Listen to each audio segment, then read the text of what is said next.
Arc 5, Stars that Engrave History. Chapter 11, A Surprising Reunion, a Fated Reunion, and an Unintended Reunion.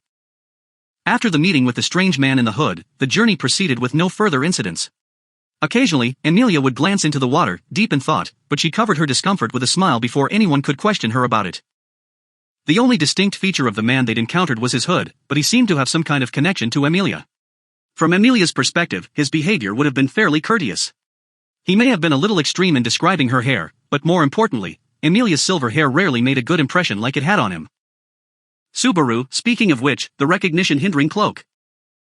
Subaru suddenly noticed that the effects of Amelia's magical cloak, the one she always wore to keep her identity hidden, did not affect the man just now.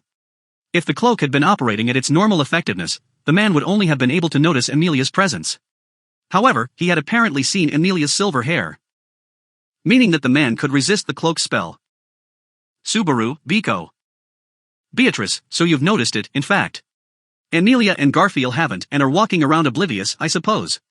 Careless children, in fact. Beatrice, walking by Subaru's side, knew exactly what he was worried about. As she led Subaru away from Amelia, Subaru brought his hand to his chin and frowned. Subaru, I don't think he used any trick, but that guy was just suspicious. The cloak's cognitive obstruction shouldn't be easily resisted. Beatrice, so he's either proficient in magic, or he has some blessing. Anyway, he's not just an ordinary man, I suppose. What a bother, in fact. Subaru, should we say something to Amelia? Beatrice, that's not necessary, in fact. If he were acting with malice, then Amelia probably would have noticed it, I suppose. We don't need to over-scrutinize this, in fact. Hearing Beatrice's assertion, Subaru replied with "I see" and accepted it. Beatrice had spoken what she believed to be correct. Since she often spent time observing humans and had been paying close attention to Amelia's attitude, Subaru listened to her. There was no need to unnecessarily provoke unease. Even so, Subaru and Beatrice must at least remain alert. In this vast city, meeting the man again by chance was unlikely. But there was a chance that he sought to actively contact them, so they needed to be wary. Garfield, hurry up, Captain. If you Gislo's Beatrice, then be sundown by time we get back. Beatrice, stop saying unnecessary things, I suppose. Smelly, annoying creature. Garfield turned back at them and was laughing happily in response to Beatrice's rude insults. Suddenly, his expression changed. His ears moved back and forth, and his nose twitched. Subaru, what's wrong? Garfield, Nas just, near T Hotel, see sorta hear an argument. They turned the corner as Garfield finished talking and Subaru also heard the commotion. Indeed, it sounded like someone was furious. Subaru, it sounds like it'll turn into a fight, what a mess.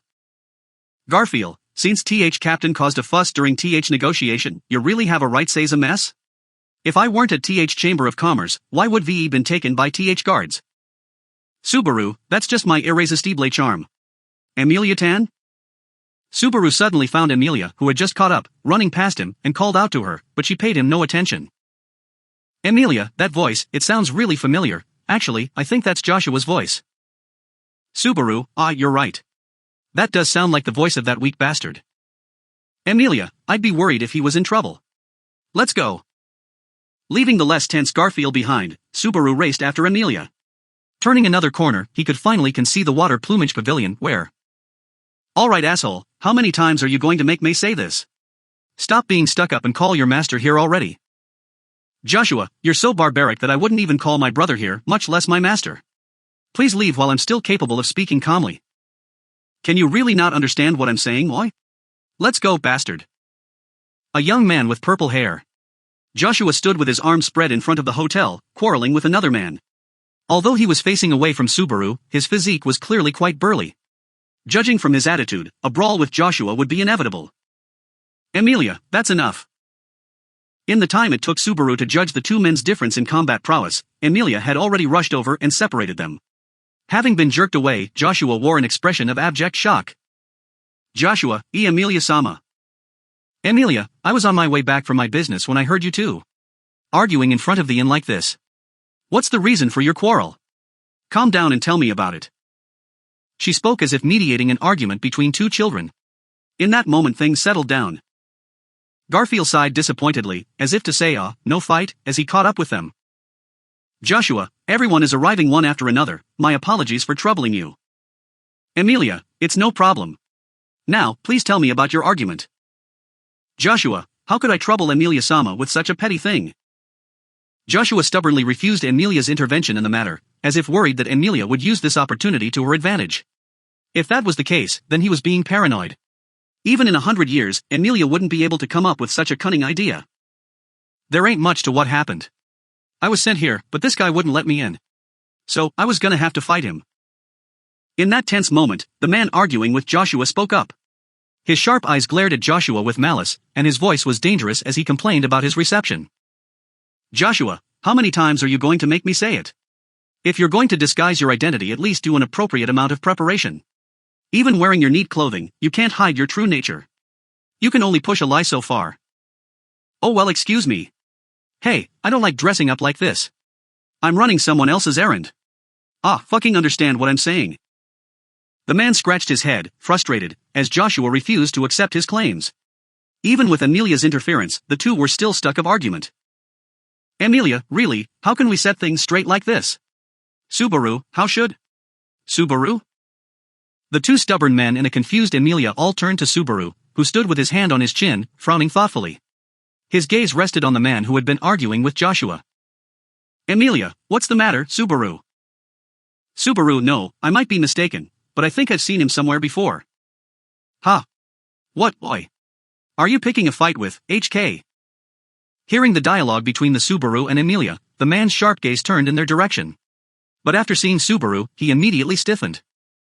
His lips trembling, he pointed at Subaru. Why you, that time with Reinhardt? Subaru, that time with Reinhardt is really specific. That time with Reinhardt was Subaru's main clue. And then Subaru realized who he was. He was more well-dressed than before, and his demeanor was slightly different, but his malicious eyes hadn't changed. Subaru, Chin. Chin, right. Wow, long time no see. Why are you here? Chin, don't act like we know each other. Who is this Chin? My name is Larkins. Subaru, so it's Chin after all. Larkins, shut up. Subaru dropped a hand onto Chin's shoulder, and Chin. Larkins hurriedly shrugged it off. Subaru pouted at his cold attitude. Emilia, do you know him? Subaru, well, he's a familiar face that reminds me of when I first met Emilia Tan in an alley. That was when she rescued me from a robbery. Emilia, that's a robbery? Subaru, the next time was when you were called to the King Candidate Conference, and I got stuck in an alley with Priscilla, and he got his friends to attack us. Yeah, he's a great guy. Beatrice, to a lady like Betty he sounds like scum, in fact. Hearing Subaru's words, Emilia and Beatrice reacted thus. Garfield, who'd been hanging back, cracked his knuckles loudly, and Joshua's expression became even more serious. As the situation became more sinister, Larkins's already pale face turned white. Larkins, wait. So maybe that did happen a long time ago, but let me explain why I'm here and let's forgive and forget. Yeah? Subaru, Garfield. What do you think? Garfield, is gonna be no pity for my amazing self, yeah? Larkins, wait a minute. Really, wait. Larkins felt Garfield's aura and immediately realized that he had no chance of winning. You could say that being able to realize this was a skill that Larkins developed just this past year. He fell onto his knees, begging with his hands over his head, then pointed at the hotel. Larkins, it's the truth. I was summoned here, no, my employer was summoned here.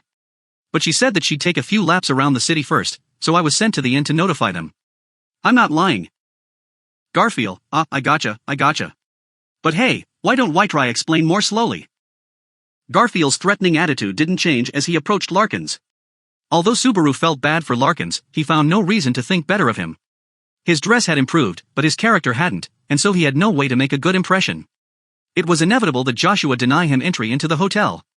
Honestly, Subaru could empathize with him. Garfield, hey, is unlucky, bastard. Pickin' hotel my amazing self said was tough hick. Garfield was backing Larkins into a corner with a clenched hand. However, Garfield's movements were suddenly interrupted when he immediately swung to face the other direction.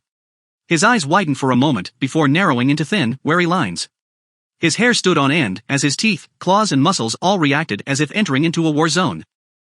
An abrupt and immediate reaction. Garfield's primal fighting instincts were awakened, and thus Subaru was also infected by a sense of urgency. He turned to follow Garfield's gaze and...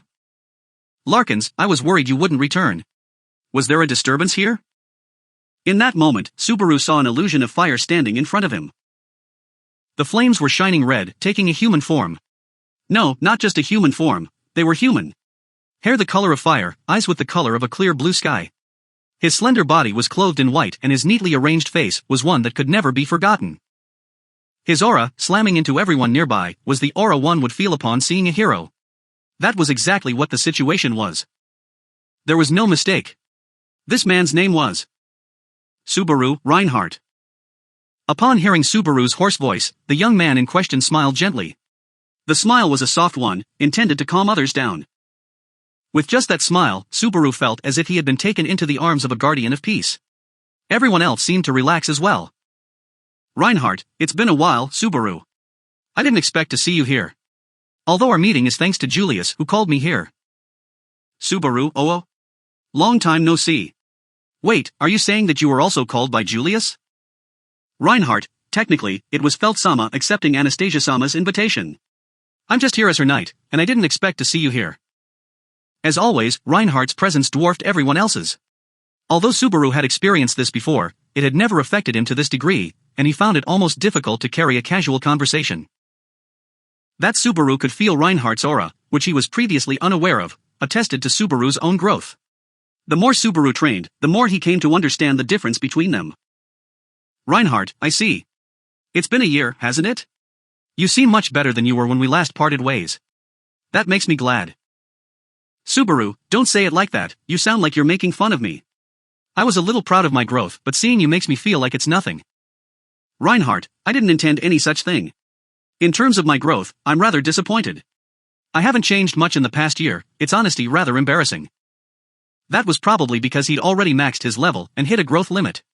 Seeing a man who was obviously already so strong, but still wanted to be stronger, Subaru couldn't help but feel intimidated. Reinhardt, by the way, Subaru. Subaru, what is it? Reinhardt, the one who's been staring at me this whole time, is he your friend? If so, I would be glad if asked him to relax a little. Reinhardt smiled wryly in Garfield's direction. Garfield himself was incredibly tense, looking as if he was ready to rush forward with his teeth and claws to attack prey. Those were weapons that Subaru relied on countless times last year. However, Subaru doubted that Garfield was capable of harming the young Reinhardt that stood before him. Subaru, Garfield, stop it. This is Reinhardt. He's my friend. He's not going to hurt you, I wouldn't allow it. Subaru hesitated briefly before saying friend. He was once personally saved by the Sword Saint, and his last parting with Reinhardt had been after Subaru's humiliation at the Knight's training field. When Reinhardt had reached a hand out toward him, Subaru had turned it aside.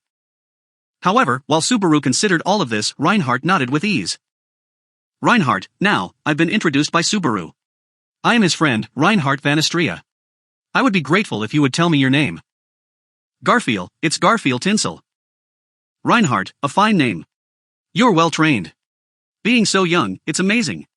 Subaru was struck by how accurate Reinhardt's assessments were.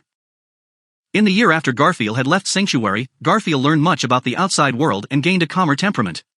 If he were to calm his demeanor and the manner in which he speaks, then Garfield would look roughly 20 years old, when in fact he was only 15. Reinhardt's remarks indicated that he'd easily seen through this. Reinhardt, I've heard some of the rumors about Emilia-sama's guards. The strongest of shields, Garfield Tinsel, and the half-elf's knight, Natsuki Subaru. It brings me pride to call you my friend. Subaru, I'm glad to be called by my proper title, for once. Reinhardt, I've heard some of the other titles, but they are a little less pleasant. Speaking of which, is the spirit from the title the spirit knight that little girl over there? Reinhardt's attention turned to Beatrice, who shrank down next to Subaru. At some point, she'd taken his hand. Reinhardt knelt down to look into her eyes. Reinhardt, I can tell that you are a revered and great spirit. It honors me to be able to speak with you like this. Beatrice, Betty is Subaru's contract spirit, Beatrice, in fact. I don't dislike your admiration, I suppose. Just, you should keep your distance, in fact. I'm sure you understand why, I suppose. Reinhardt. I understand completely. I'm sorry to trouble you. Unlike Garfield, she revealed no obvious weariness. However, she clung to Subaru's hand with an unusual tightness, and couldn't conceal its slight shaking.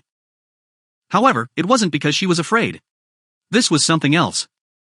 And Reinhardt, with his respectful, humble words, turned ceremoniously to Emilia. Reinhardt, Emilia-sama, it's been a long time. Even in my own territory, I have heard about your achievements many times over. Emilia, yeah, long time no see, Reinhardt. It's really been a year since the castle. We've also heard about your achievements too. Reinhardt, we've done far less than Emilia-sama has. I've been able to do little to help my master. Compared to all that Subaru has done, I can only feel frustrated. Emilia, ha ha ha. Yeah, Subaru is amazing. I'm proud of my knight. Emilia's chest swelled with pride after hearing Reinhardt's flattery. Although she'd obviously missed the social rhetoric in Reinhardt's words, listening to what Emilia said made Subaru happy, even if the situation was equally embarrassing. Anyway. Subaru, looks like we've done enough greetings, but did you call Larkins' name earlier? Emilia, that's right. Do you know him, Reinhardt? Reinhardt, yeah, I do. He's currently working under Felt-sama's employ. Although finding places for him to be useful is difficult, Felt-sama has placed high hopes in him. Subaru, that guy, Felt hired him. At this piece of unexpected information, Subaru stared in shock. Reinhardt turned to Subaru and frowned apologetically at his reaction. Reinhardt, my apologies for failing to consider your feelings, especially since I was present in the alley where you two had an encounter. Afterward, a lot of things happened. When I told Felt-sama, she demanded on the spot that I invite him over. Subaru, well, if you say so then I'll believe it, but seriously, what kind of a coincidence is that? That guy though, is it just him? Reinhardt, Felt-sama has hired 3 men, including him. Those 3 are indeed the ones who tried to rob you in the alley. Subaru, that trio gets to work together. Facing this cruel, mischievous fate, Subaru couldn't help but cry to the heavens. Immediately after being summoned to this world, Subaru had been attacked over and over by the same trio. He hadn't quite forgotten about them, but he had hardly expected to encounter them here either. Emilia, well, setting Subaru's surprise aside. Larkins is under your care and the employ of Felt-chan, correct? Reinhardt. That's right. Felt-sama wanted to walk around the city and sent him to notify the inn of her arrival. I came since he had yet to return. Reinhardt repeated what Larkins had said, and Larkins nodded rigorously. Larkins, that's right. I kept saying the same thing over and over. Everybody doubted me for no reason. I demand an apology or a... Reinhardt, Larkins. I have said this many times, but your words as a messenger lack mindfulness. Although people can grasp the general situation, believing you is difficult. Larkins, bastard, whose side are you on? Reinhardt, I'm on the side of justice. And in this case, I think it was inevitable that my friend's brother would misunderstand. Turning away from a fuming Larkins, Reinhardt smiled Joshua, who returned him with a rather embarrassed one. Joshua, long time no see, Reinhardt-sama. This time, it seems that my blunder has caused your messenger to. Reinhardt, the fault is ours, Joshua. Also, that honorific is so annoying. I know it's been a long time, but acting so distant makes me feel a bit lonely. Joshua, although my Nii-sama and Reinhardt-sama are friends, right now they are also political opponents. Reinhardt, you haven't changed. You don't have to always imitate Julius in that regard. Reinhardt gave a wry smile, while Joshua seemed to clench his teeth. Anyway, the commotion had died down safely. Although the temporary problem was gone, it was replaced by the emergence of other questions. That was... Subaru, even so, if both of us were called here then what's Anastasia planning to do? Reinhardt, the invitation sent to us said that she wanted to exchange a useful piece of information in return for something. Although we thought that Anastasia-sama may have been up to something, we didn't expect that Emilia-sama, and you have been invited as well. Subaru, are you saying that we should be prepared for something even more shocking? Reinhardt, that's a possibility. What about it, Joshua? One of the masterminds of the appointment, the young man shifted his monocle and said, I guess we'll see, to deflect the topic. With his usual pleasant demeanor, Reinhardt turned back to the hotel. Reinhardt, this is a pretty rare structure, the Water Plumage Pavilion. I've heard that this style of architecture only exists in Kararaji. Subaru, that's surprising. You haven't seen it before either. You've never been Kararaji? Reinhardt, yeah. I'm banned from going abroad because of fear of a breach of the treaty between each country. I even have avoid the borders. We're close enough to Kararaji as is, so Pristella is pretty much the limit of where I can go. Emilia and Subaru were stunned at Reinhardt's prohibition on travel. Maybe it was a joke, but the lightly laughing Reinhardt didn't indicate that it was. Asking about it would feel a little uneasy, so they pushed that line of questioning back. Subaru, we've been here for a while, and it's kind of tiring to just linger near the entrance for so long. How about we go inside, since Felt isn't here yet? Reinhardt, sure, I'm not supervising her right now. Sometimes she runs off to play around. It's nice to relax once in a while. Larkins, sometimes? Isn't she always just playing around? Reinhardt, Larkins, did you say something? Larkins, nope, nothing. So, can I go already? This is fun and all, but let's hurry this shit up. Larkins muttered a curse under his breath after requesting permission to leave. Reinhardt couldn't help a sigh. Reinhardt, join Camberley and Gaston in guarding Feltsama. Although there should be no danger, Ramdano didn't accompany us, and if Feltsama takes any dangerous action, you have to be there to stop her. Larkins, yeah, I got it. What are you gonna do? Reinhardt, I'll stay with Amelia-sama at the inn. If anything happens, send me a signal with fire magic, and I'll be there in 5 seconds. Larkins, you ain't kiddin', are ya, boy? Finished, Larkins squeezed past Subaru. Halfway past, he gave Joshua a hard glare, still wary of Reinhardt. He was really the model of petty evils. Subaru, well, let's go inside. We'll say hello to Anastasia-san and tell her that Reinhardt's here. Reinhardt, I believe Joshua's in charge of that. Well, let's get going. Joshua, yes, I am. I apologize for the inconvenience. Joshua looked slightly lost. Was it because the situation had played out strangely? In order to comfort him, Subaru, Reinhardt, Emilia, Garfield, and finally even Beatrice dutifully followed him into the inn.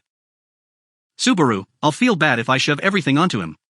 Reinhardt, I'll join Subaru in accompanying him. Emilia, the two of them are going, I will too. Garfield, if Captain and Emilia-sama are doing it, my amazing self's gonna too. Beatrice, Betty doesn't want to be the only one excluded from it, in fact, but it wouldn't bother me too much even if I were, I suppose. Subaru/Emilia, yes, you're adorable. Subaru and Emilia, walking to her left and right, both petted her gently.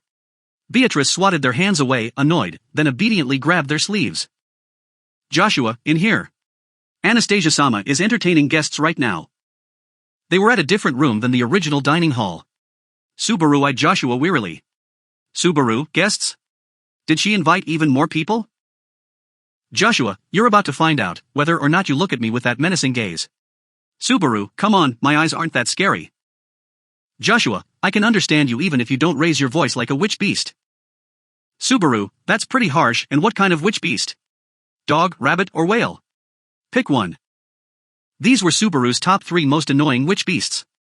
Although to him, the others all seemed to be some lion-faced beast, so they made no extreme impression on him. While Subaru was sorting through his memories, Reinhardt gently whispered whale, interrupting Subaru's train of thought. Reinhardt, whale, you're talking about the white whale, right, Subaru?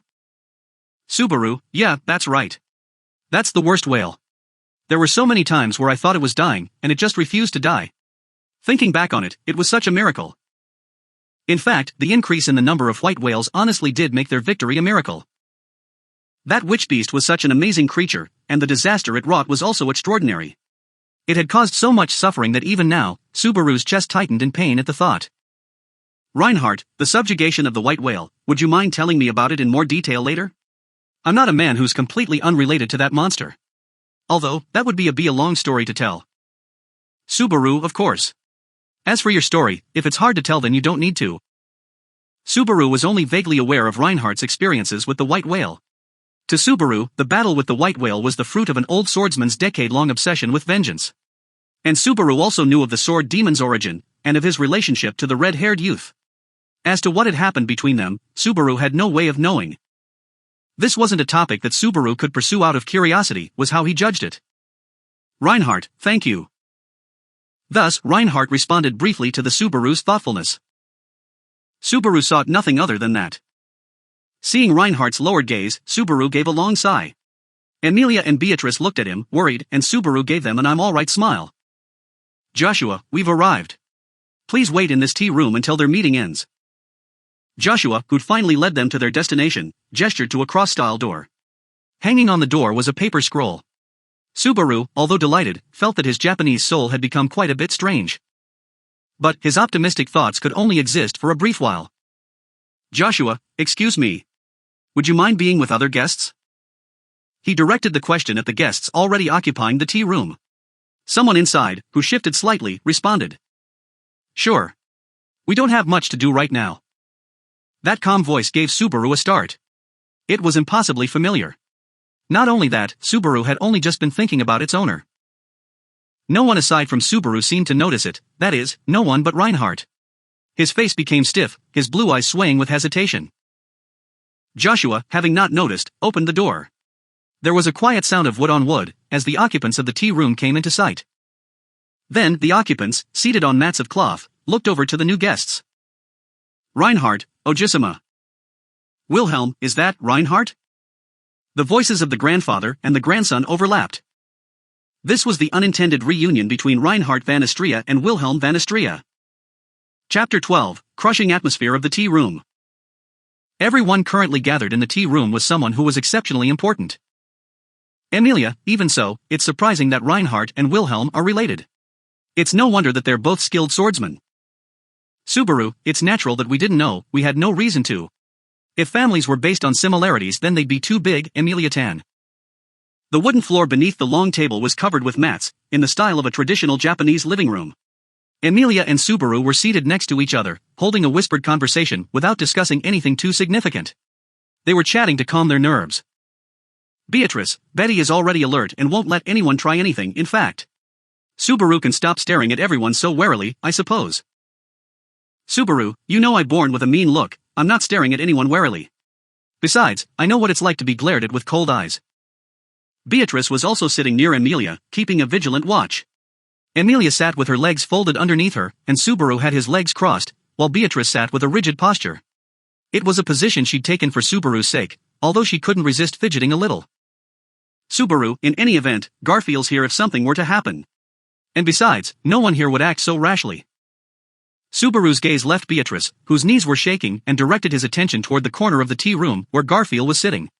Although he noticed Subaru and wanted to wave at him, his hand was too busy being caught by Mimi. Right now, several key figures in the royal election were gathered at the table, while the others were keeping an eye on the situation from the corners of room. In other words, Garfield and Mimi were sitting together. Hitaro and Tibi were also present, glaring at Garfield with dark malice.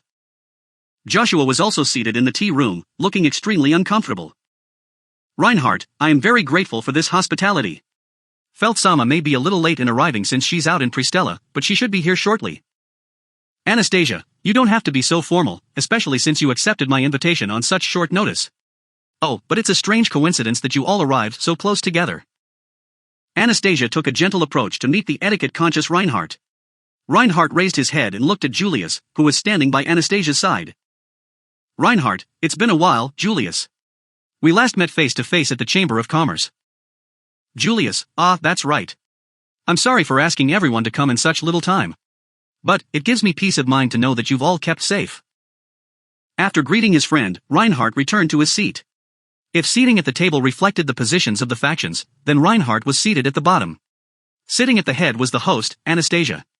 Next to Anastasia was Emilia and her faction, who Reinhardt, representing Felt's faction, was seated next to.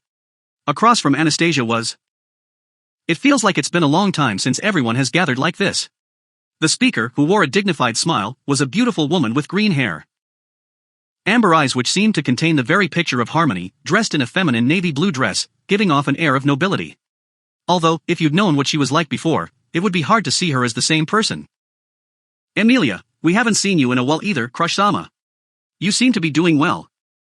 Crush, yes, that's right. I previously caused you a lot of trouble, so let me offer my thanks. I've also heard of quite a few of the deeds that you were involved in. When I received the news, I thought that they were things only you could do. Crush replied to Emilia in a soft tone. Her old decisive self seemed to have disappeared along with her memory, and she had yet to recover it. She was no longer a savvy, brave politician, but merely a beautiful aristocratic lady. If the aforementioned events that Emilia was involved in were to happen to Crush's current self, they would surely end it in tragedy. Ferris, really, hearing people talk about Neil like that was surprising.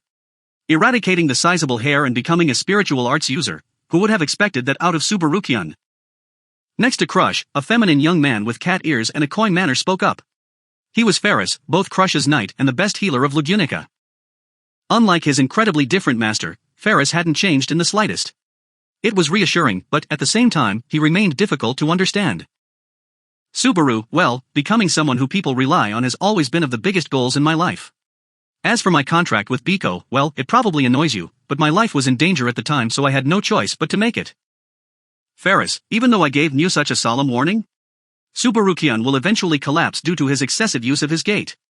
Without Beatrice-chan, it'll crack open with a bang, so you'll have to be especially careful. Subaru, I know. And there's no other guy who can make Biko this happy. Although they both spoke in a relaxed tone, Ferris's warning was meant as serious, heartfelt advice, so Subaru also responded with an equally serious attitude. Dropping a hand on Beatrice's shoulder, he considered this the tuition. Subaru, even so. I didn't expect Crush-san and her faction to also have been invited. I was already surprised to encounter Reinhardt outside, but now I'm about to spray nosebleeds. Ferris, that would be overdramatic. But it is quite a surprise that we'd all coincidentally arrived nigh on the same day though. Wilhelm, since no specific date and time was established for the meeting, that we arrived together was the result of estimates. It's rare for us all to have a chance to gather together, so this is our good fortune. This was the last member of Crush camp. Sitting next to Crush was Ferris, who was seated in a woman's pose. Next to him was the old swordsman, Wilhelm, sipping his tea. He was dressed in the same butler outfit as always, but it suited his tea-drinking look well. Due to the seating arrangements, Reinhardt and Wilhelm had ended up seated next to one another. Anyone who knew of their story, however, would feel uneasy. Subaru, they haven't even met eyes yet. Subaru whispered his observation to Amelia, who quietly agreed. Wilhelm and Reinhardt were, as grandfather and grandson, direct relatives, but, aside from offering mutual pleasantries, they had yet to acknowledge each other. The tea room was dominated by silence, and Subaru took time to think their situation over. The members of Amelia's faction were, whether due their attitude, nature, or childishness, all largely unskilled at reading the mood. It was also hard to forget how Joshua, who had returned after being summoned away, had given a scared what when he saw the situation.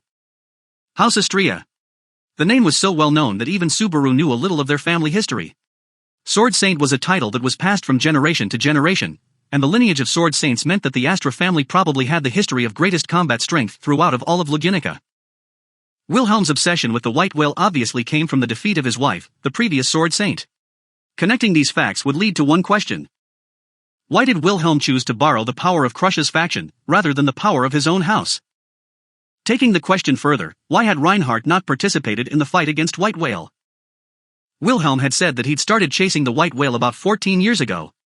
If the royal election had been ongoing, then Wilhelm could not cooperate with Reinhardt, who was a member of the enemy faction. That made sense. But when Wilhelm had begun his hunt for the White Whale, House Astria had nothing to do with the royal election. Of course, then Reinhardt would still have been a child, and would have lacked the ability to defeat the White Whale. But, considering his later growth, why had Reinhardt never sought out the White Whale? Wilhelm's sentiments and Reinhardt's thoughts, Subaru had no insight into either. If they were ever willing to discuss it, he'd love to listen. However, asking directly would be like unscrupulously cutting an old wound and rubbing salt on the scars. And although Natsuki Subaru was incredibly curious, he'd grown quite a bit in the past year. He'd come to understand that if he pressed the topic, people would find him annoying. Reinhardt and Wilhelm, though they were in hostile factions, were both valuable, talented people who Subaru had a stable relationship with. That single curiosity aside, the level of trust that they placed in him was hardly low. So all he could do was hope that someone else would bring it up. Amelia, by the way, Anastasia-san, why did you gather everyone here? I think you had some purpose, right? Unaware of Subaru's preoccupation, Amelia directed a question at Anastasia, who titled her head with a smile. Anastasia, of course, I have something that I'd like to discuss with each of you, but to answer Amelia-san's question, I had to think pretty hard to come up with something that would entice each of you here. Amelia, we came for the magic stones, but what about the others? Anastasia, everyone has their own wants and needs. Using just those to gather everyone would have been fairly easy, but there are those odd groups whose wants are mysterious.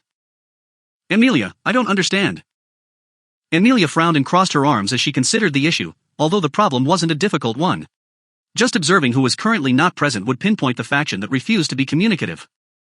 Amelia, were Priscilla-sama and Aldano not invited? Anastasia, those two are completely set on their own path, and I wouldn't know where to start finding out what they want. To be honest, even Feltsan treats land and money like they're completely irrelevant. Reinhardt, regarding that, Felt-sama actually volunteered to come on a whim. That said, I do wish she'd care a little more about those matters.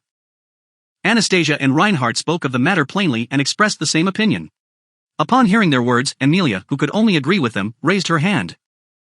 Amelia, I'd also like to know more about everyone's circumstances.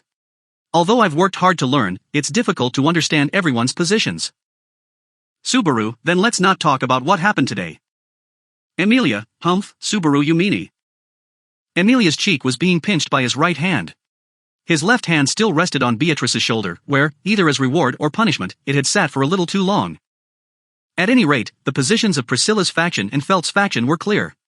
Then all that was left was the reason, perhaps the weakness, that lead Crush here. Crush, as to why we came to Pristella, it was because Anastasia-sama seems to have some information regarding gluttony. Subaru. As if reading Subaru's thoughts, Crush replied.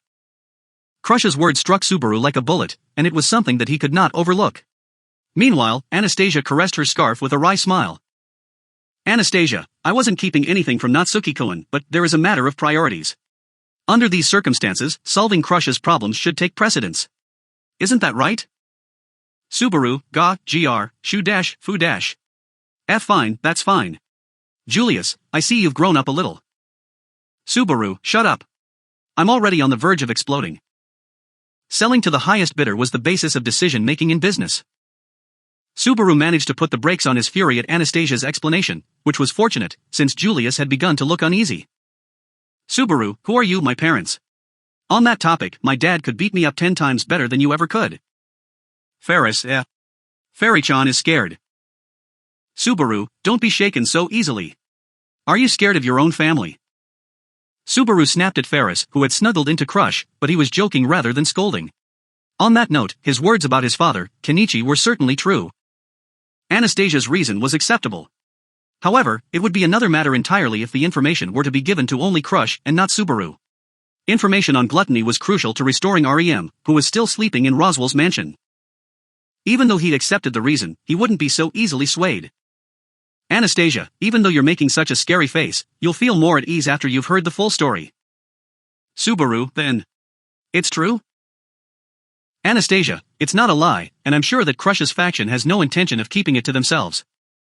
Subaru turned to Crush, who seemed to have some difficulty maintaining a composed expression. Crush, it's only natural. Of course, in order to retrieve my memory, I want the information on gluttony. However, I also know that Subaru is also determined to defeat gluttony for that young girl's sake. Under such circumstances, I have no desire to monopolize the information. Subaru, Crush-san. Crush, in addition, the more comrades I find who share my goal, the better. The more people there are working against sinners like the witch cult, the more likely we are to win. Crush, who spoke in a light tone, gave Subaru peace of mind. Her true desire was, of course, to restore her memories and improve her flaws. But that didn't interfere with her goodwill toward Subaru. Holding an honorable nature which had not been dimmed at all by her amnesia was this woman named Crush Karsten. Subaru, I'm grateful. Thank you, Crush-san. I will cherish the opportunity that you've handed me. Definitely. Crush, that said, the information is our priority. We won't concede that. In response to Subaru's determination, Crush straightened her back and met his gaze. Of course. They shared a heated competition. But her benevolent smile was out of place for this occasion, so she and Subaru laughed together. The one who interrupted the moment was Crush's knight. Ferris, meow. Seeing Subaru and Crush-sama like this is really annoying, stop it. Subaru's such a greedy man. Are the two girls at your side not enough? Really, meow. Crush, Ferris, that's not a very courteous thing to say. Subaru isn't someone who'd be swayed by temptations like that. Subaru, yeah, don't say that. Certainly, Crush-san is beautiful and very cute, but I have a loyal heart, although it is split in two right now, but, ow. Beatrice, that's not a very loyal heart, in fact. You should just stay quiet and reflect on what you just said, I suppose. Subaru, who'd been trying to agree with Crush, had his ear caught in Beatrice's tight grip.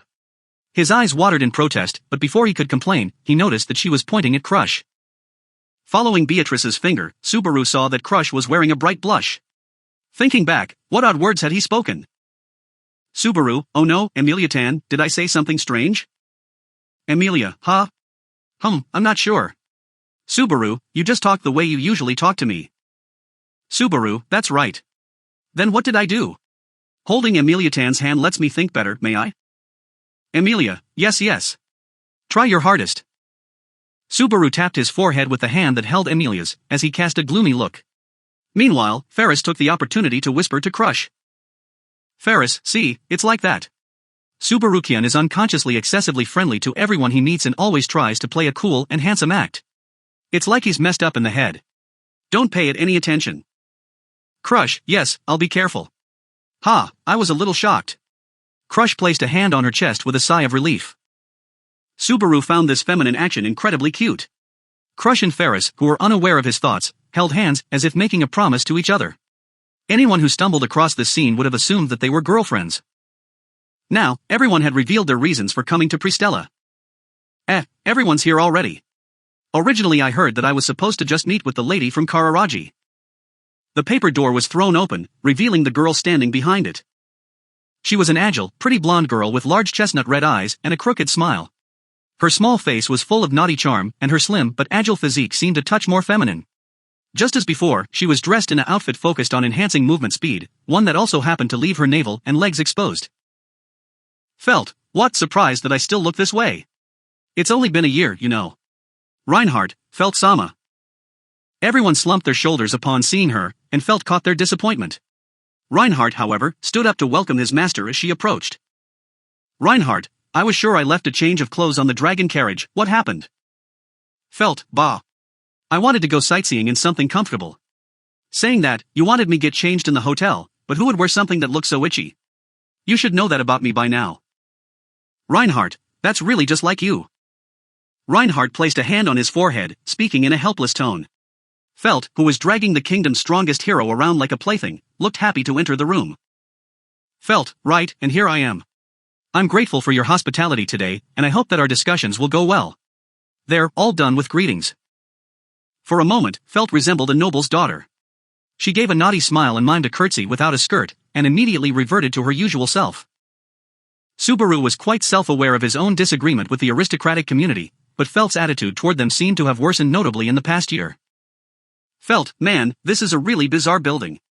I've never seen one like it before, so I got curious and explored a little before coming here. Felt sat down on the mat originally occupied by Reinhardt, who moved another one over and sat earnestly next to her. By chance, Felt was now next to Wilhelm, separating grandfather and grandson. Emilia, well, long time no see, Feltschon. How have you been? Felt, it's weird to neck and added to my name. Well anyway, I've been well. You, sister, have been a little too lively, no? I've heard a lot of rumors about really scary things.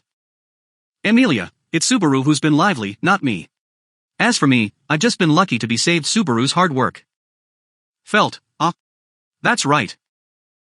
Upon hearing Emilia's reply, Felt leapt to her feet with a clap of her hands, her eyes fixed straight at Subaru. Felt, I've heard a ton of ridiculous rumors about you, brother. I've just got to know, how many of those rumors are actually true? Subaru, it seems like you've decided that they were all fake before even asking me. Your level of faith is disappointingly low. Felt, because they're so wild. I heard that you cut the white whale in half by yourself, you crushed a Sin Archbishop's skull to bits with your own 2 hands, and even the sizable hair was roasted and eat. Subaru, I was really involved in all of those, but the rumors have been blown hundreds of times out of proportion. If Subaru really had done as the rumors said, then he'd be hailed the kingdom's hero, and would probably even have been put on the throne. With that authority, he'd have made Emilia queen, and they'd be ruling together. Julius and Wilhelm, heh. Subaru's reaction had drawn a small laugh from the audience. Their 2 sources of laughter were from people sitting on opposite sides of the room, Julius and Wilhelm. The two, both of whom seemed to have felt embarrassed at their unconscious reaction, sought each other out, and relaxed when they found someone who'd given a similar response. Felt, whose eyes had been darting back and forth in confusion, asked. Felt, why did the old man in the night laugh? Me, did I say something strange? Subaru, everything you said was strange. You gave me too much credit. If I did that much then I deserve a Nobel Peace Prize. Although Subaru didn't fully understand what he had earned, he knew that it was meant to be a symbol of honor. When he was presented with the medal he hadn't fully understood its actual and symbolic value, so he'd never personally felt the merit associated with it. In fact, the medal that he'd received was quite valuable in the kingdom. Wilhelm, Subaru Dano was indispensable during the battle with the white whale. If he were not there, I have no doubt that we all would have perished. It sounds like an exaggeration, but it is no laughing matter. Julius, the same is true of the battle with the witch cult. The one who developed our tactics against them was him. Were he not there, myself and the others who had helped would not have been able to bring down the Sin Archbishop. Subaru. Overwhelming faith from Wilhelm and Julius. Their straightforward support for him struck Subaru speechless. The lively atmosphere left his entire body burning with embarrassment. His face was red from ear to ear, and blood was liable to spray from his eyes at any moment. Subaru, and no, stop it. Don't praise me so much. The higher you raise me, the more my ego is stoked, shouldn't you all be clear on that? Julius, no, not at all. Although it is true that you made a fool of yourself at the start of the royal election, you've proven your worth time and time again. You have more than made up for that disgrace. You absolutely deserve to be so commended. Wilhelm, there is absolutely no need for humility. You've had a hand in accomplishing great things. Those successes would never have happened had you not been present. I will be proud to have shared a battlefield with you until the end of my days. Subaru, So far, Subaru had died in a number of painful, gruesome ways. However, this would be by the most horrifying. Being pelted with compliments. Subaru, embarrassed to the verge of death, looked to Amelia and Beatrice, pleading for help. However, they merely smiled sweetly. Amelia, that's right. Subaru has worked so hard. I'm truly proud to have him as my knight. Beatrice, well, since he's Betty's partner, it's only natural that he's so successful. In fact, he's only going to be more and more amazing, I suppose. So it's a good habit to get used to praising him. In fact, the situation having gone in an entirely unexpected direction, Subaru was stricken with panic. Then, everyone took turns speaking. Reinhardt, amazing, Subaru. Everyone praises you for doing something amazing, something no one else could have done. I'm glad to call you my friend. Crush, I would have lost so many loyal men without Subaru-sama's help, even Wilhelm, who has been supporting me to this day. Allow me to thank you again. Ferris, although you don't have any combat ability, you never lost heart during the battle with the white whale. It allowed Crush-sama to make the speech that changed the tide of the battle. In short, thank you very much. Anastasia, thanks to Natsuki-kun's information, myself and countless other businessmen are no longer plagued by the white whale's fog. You have my gratitude. Mimi, are we taking turns complimenting Big Brother? He's very strong. He's very handsome. The only thing he's missing is Mimi. Your turn, Garf. Garfield, yeah, I dunno W happen, but to Irvin th praise, that's th captain. Th is my amazing bro th is a, fame comes with the right way and wherein. People were taking advantage of the momentum and piling flattering remarks on Subaru, who was blushing from all the warm encouragement. Felt treated him with a laugh. Felt, it sounds like they were true, but it looks like brother's nature hasn't changed. That's a relief. Subaru, you guys, stop it. Everyone's ganging up on me. After Felt summarized the farce taking place, Subaru could no longer withstand it and exploded. The tension which had originally cloaked the team melted away with the sound of laughter. Subaru, damn, really I'm about to disintegrate and die. After the fun in the tea room had dissipated, an exhausted Subaru had left for his room. Everyone had inexplicably showered Subaru with praise, before occupying themselves with cross-faction conversations, as if forgetting about their opposition. Of course, it couldn't be said that no one had any intent of trying to delve into the secrets of the other factions, but most of the conversations were just idle, fun chatter. Although the candidates could at any moment end up in a confrontation, from another point of view, they were all women of a similar age, so conversation on topics other than the state of the kingdom came quite naturally to them. In fact, Amelia had been very much looking forward to having an opportunity to talk with other girls her age. Subaru, well, it could be said that a conversation between Amelia Tan and Biko would be just like that. Beatrice, don't bring up her real age, in fact. Do you want to start a war, I suppose? Beatrice reprimanded the imprudent Subaru with a sharp voice. Turning to see the source of the sound showed Beatrice sitting on a quilted pile of blankets in his room, desperately trying to ease her numb feet. Subaru, even though you're a spirit your feet fell asleep. Aren't spirits supposed to not have circulation, though? Beatrice, I have circulation. Betty's body is designed to imitate an actual human body as closely as possible, in fact. Betty will feel the pain that humans can feel, I suppose. If I dive underwater for too long, I'll lose consciousness, in fact. Subaru, so you breathe too? Beatrice, of course I do. Hey, don't try to sniff Betty's breath, I suppose. As Subaru's nose approached her, a somewhat embarrassed Beatrice pulled the quilts around herself. Subaru took the opportunity to flick her numb foot, which felt like it had sprung back to life. Beatrice's eyes watered. Beatrice, that hurts, in fact. I'm about to cry, I suppose. Subaru's a bully, in fact. Subaru, okay, my bad. Come here. He patted his knees with a wry smile as he sat down, and Beatrice moved from the quilts to his lap. Caressing Beatrice's twin-tailed head, Subaru said to himself, but then again. Subaru, the interior decor make it a nice room, and it looks like the staff did their best to match the rest of the hotel, but here are some subtle deficiencies. It was probably caused by woodworking technology developing differently here than it had in his original world. The design of Water Plumage Pavilion felt quite similar to the design of a hotel from Subaru's original world, but in spite of the presence wooden beams and paper doors, there was a certain something that felt off. The beds probably took many painstaking attempts to figure out before the designers had decided on laying animal skins on a wooden bed. The feeling wasn't bad, it was just a slight deviation from what Subaru was used to. Subaru, I really can't agree with not sleeping on the floor just because social norms dictate that blankets have to go on beds. Beatrice, putting a blanket directly on the floor is poverty, in fact. Betty can't condone her partner becoming a man with no earnings, I suppose. Subaru, I'm always working you so hard. Beatrice, what's that supposed to mean, in fact? Garfield, what are Y2 chattering on about? Beatrice, who had been engaging in coordinated banter with Subaru, jumped up at the sudden appearance of a third voice. However, her feet were still numb, so she lost her balance and fell into the bundle of quilts on the floor. Subaru quickly reached over and righted her. Subaru, Garfield? Is your adventure over? Garfield, Midget finally let him go free after spending entire day. Beatrice's, why are you acting crazy? Subaru, she's never been so far away from home before, so she's super excited. She even had trouble sleeping, isn't she cute? Standing at the entrance to the room, Garfield laughed hard enough to reveal his sharp teeth. Because the guest room also had a paper door, Beatrice hadn't heard it open and was scared at the sudden intrusion. Subaru, on the other hand, was sitting facing the entrance, so he'd seen Garfield immediately. Subaru, so, what's up? Dinner? Garfield, nah, dinner prob won't be till later. Is nothing for me to do alone in M-room, Captain, and sides, Otto and I still hasn't come back yet. Subaru, well, Otto isn't a kid, so you don't have to worry too much about him. Even if we incur some debt here, I doubt he'd give us any extra trouble in solving it. Garfield, right. Otto had left a few hours ago to go settle a debt.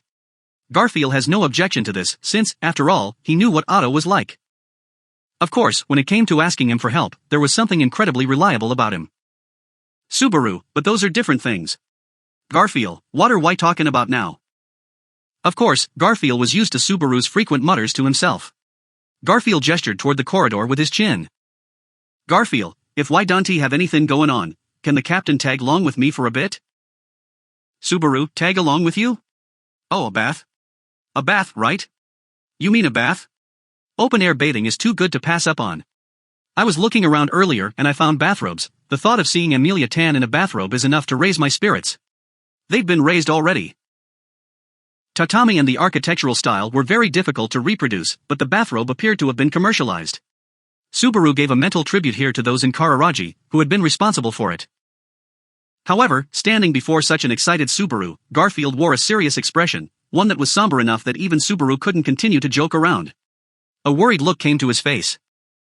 Subaru, Garfield. What's wrong? Is there something you want to do? Garfield, no, it's not really big FA deal, but... Touching the white scar on his forehead white scars, Garfield fell silent for a moment. Then he stared straight at Subaru. Garfield, I just wanted to know exactly how strong world greatest hero is. Chapter 13, Peaceful Diner. The Water Plumage Pavilion's rustic courtyard, paved in gravel, was full of Japanese hospitality. Although expecting an extravagant pond would be too much, the bamboo-like plants on the sides of the stone road were a nice touch. Subaru, even so, Wilhelmsen didn't join us. Subaru sat in a corridor facing the courtyard, picking at the gravel with his toes. He thought of the white-haired old man who had indifferently declined Subaru's invitation with an apologetic expression. What was Wilhelm up to? Alone in his room, he would certainly feel bored until dinner time. Subaru, that said, he doesn't seem like the kind of person who'd be concerned with how others spend their time. Julius, saying it like that makes it sound like we're spying, even though we were invited here. Subaru, it's not like I'm here because I wanted to be, even though I am here. Subaru replied to Julius with sarcasm, who sat next to him in the hallway with his legs crossed gracefully.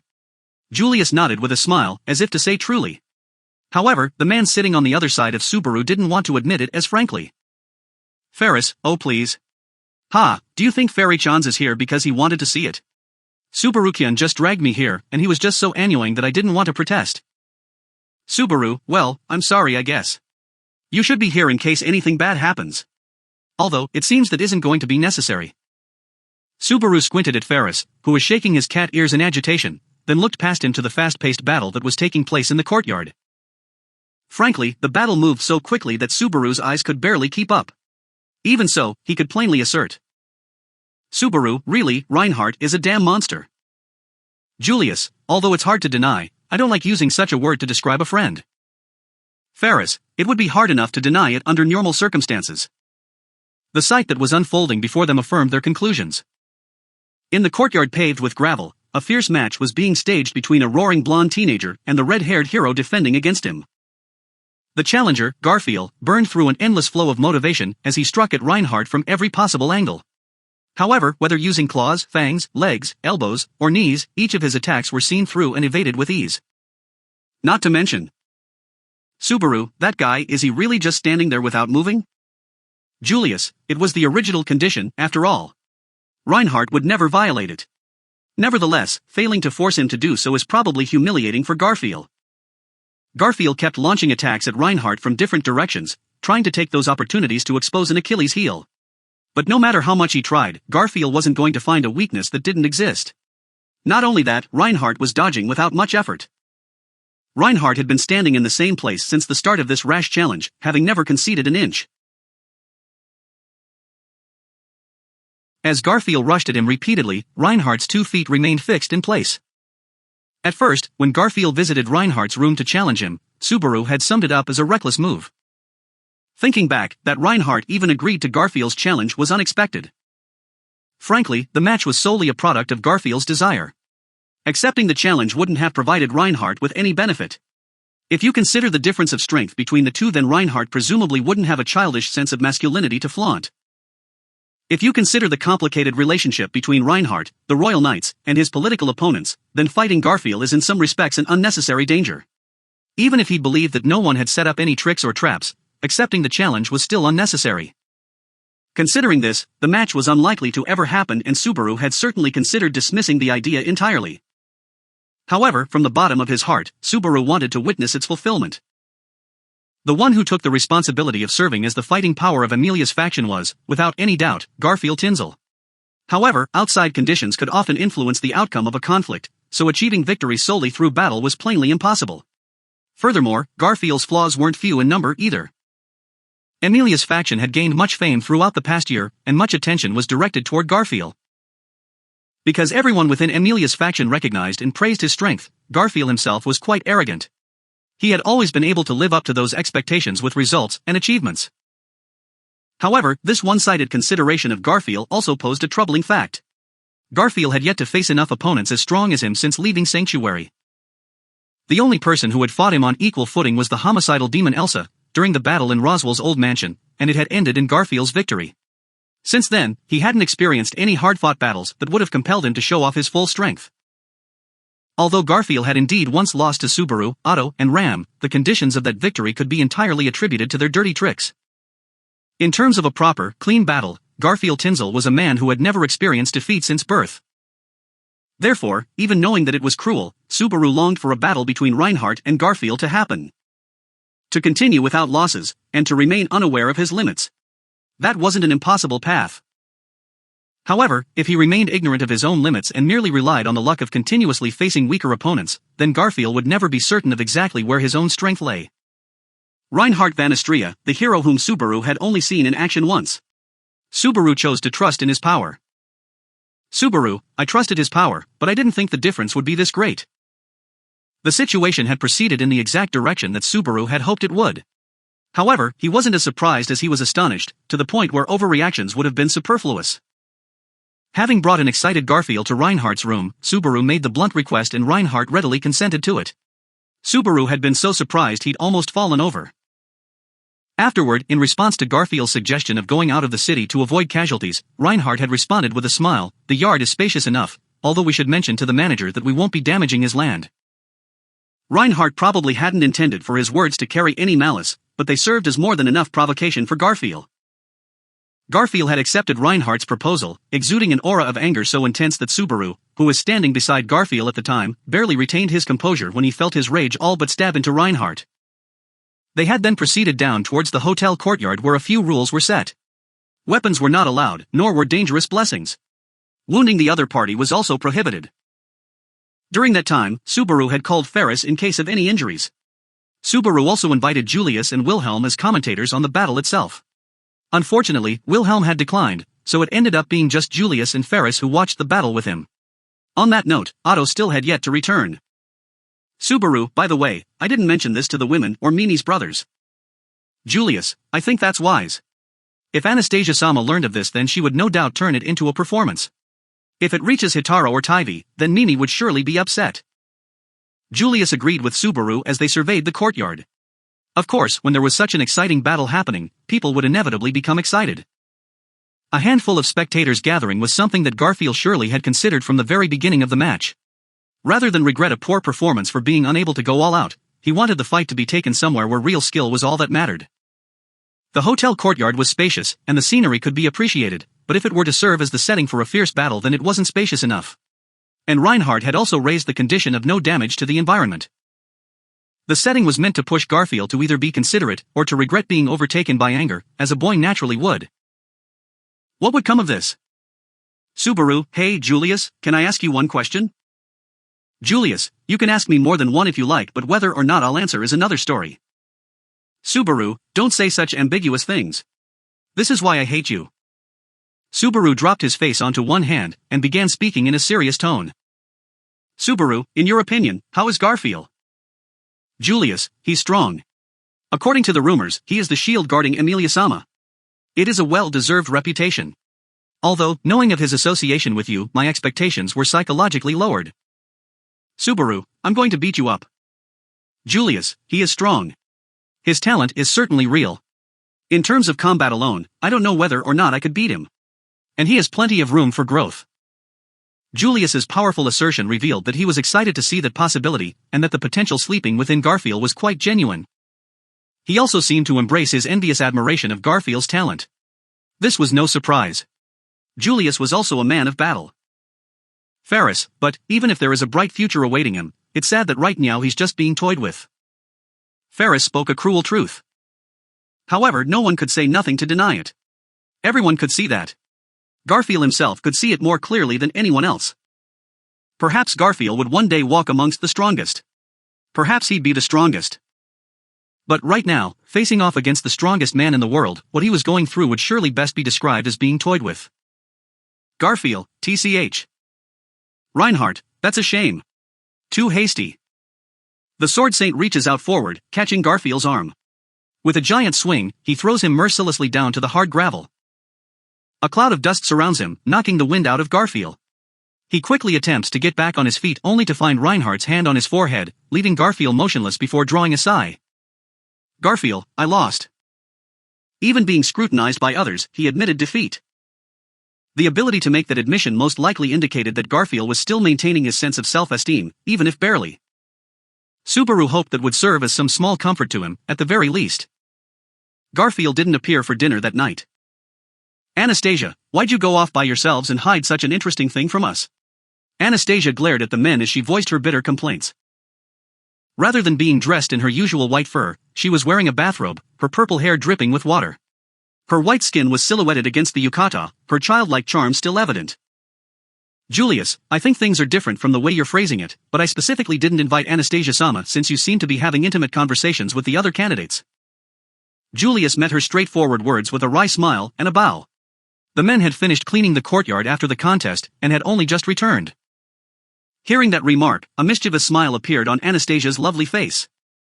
Anastasia, my knight seems to be speaking some rather sophisticated sophistry. We can't connect everything to money, can we? But my Kararagi spirit, who likes fun and turmoil, is still a little upset. Subaru, the spirit of our strongest shield hurts more, so let's not bring it up again. He'll be fine after a night of hanging his head in sorrow, but until then, please let him recover in peace. Following what Anastasia had said, Subaru made this request out of concern for his emotionally troubled honorary little brother. Everyone present nodded in assent. However, felt, anyway, is that what happened? This merciless knight here doesn't know how to be nice to opponents and the like. Sorry about that, brother. After hearing about the incident, Felt gave Subaru a crooked-toothed laugh as she fiercely pounded Reinhardt's shoulders, the red-haired knight sitting next to her with a wry smile. Reinhardt, Felt-sama, speaking like that will lead to misunderstandings. I didn't exert any undue pressure in the battle just now, and I myself was at risk several times. Both my body and mind were enriched from that experience. Felt, that's not at all convincing considering how scared Larkins and the others are of you. Did you really have to freak them out so much when you first met? Reinhardt, no matter who I face, I cannot afford to be arrogant. If I become too trusting in my ability, it will result in my failure. Faced with Reinhardt's resolute determination, Felt gave a disinterested sigh. Although their dialogue reflected the nature of their transition to proper master and subordinate status, Reinhardt's words were of greater concern to Subaru. Having witnessed the battles in the courtyard, he saw clearly the root of Garfield's concern. In a brief epiphany, he realized that Reinhardt's words contained no irony or hypocrisy. Reinhardt was merely saying what he believed to be truth. Although this speech may sound unpleasant, the authenticity of his words seemed to prevent anyone from thinking so. Perhaps that was his most dangerous ability. Reinhardt, speaking of which, Felt Sama. About that outfit. Felt, what is it, are you complaining? I was taking a bath with others, and everyone changed into this, so I did too. It's embarrassing, it's disappointing, is that what you want to tell me? Reinhardt, not at all, I just wanted to tell you that it suits you well. Felt, annoying. Those sweet words from the respected, revered, and most powerful knight. Countless women would be incredibly envious of the beautiful bouquet of words that Felt had swatted away with the expression of frustration.